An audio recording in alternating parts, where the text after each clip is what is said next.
Hello, my name is Nerdlex and I'm back, Warlords of Draenor Edition. Today I'm going to suggest some tips or even basic knowledge for people playing with the Warlock class, specifically for the Heimwall raid instance. Since both Kargath and Twin Ogron encounters are pretty short, I've decided to go ahead and combine them together. Footage from this guide and future guides for all encounters in Heimwall are going to be primarily done in Destruction Spec, unless some significant class changes arise. That does not mean that advice here won't be for all Warlock specs. Let's get to it. Kargath is a relatively short and easy encounter, so there's not many tricks here. Place a demonic gateway over one of the tiger pits to help people running away from Kargath or tiger fixates, since you may be in a situation where there will be no pillars and a need to kite, although these situations are relatively rare. Place your demonic circle near one of the pillars, preferably near gateways. This way you can position yourself near any other pillar if you have to kite adds or boss into the fire and the pillar near you is not the one that is up. You can use both your portal and then a gateway to escape the fixate or kite it into the fire. Sacrificial Pact talent is very awesome and it should be used on this encounter. Since it's not on a global cooldown, you can use it to absorb around 2 bomb hits, which will allow you to cast your spells to your heart's content. As destruction, you always should try to not use both charges of Conflagrate in a row, and always have one banked up.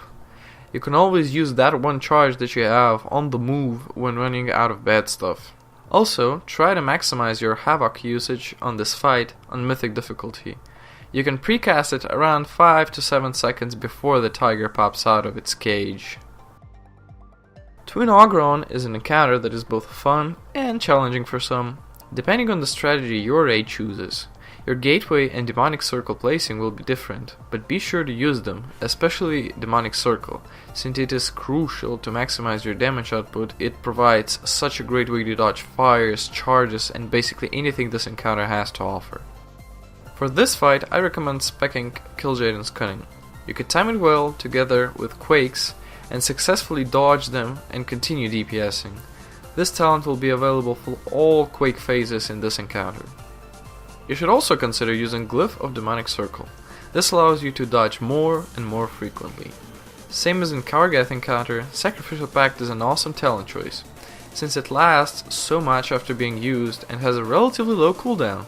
It can be used both as a reactive cooldown or as a timed one.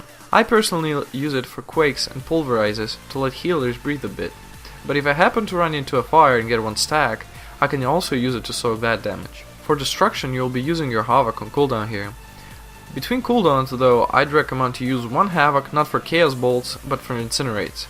This allows an easy way to get around 3 Embers before next cooldowns are up, without overcapping on Embers and not losing out on Havoc uses. Otherwise, I always get only 2 Embers ready for the next cooldowns. Thank you for watching, hope you learned something, and please leave suggestions in the comments on how can I improve my videos or anything else. See ya!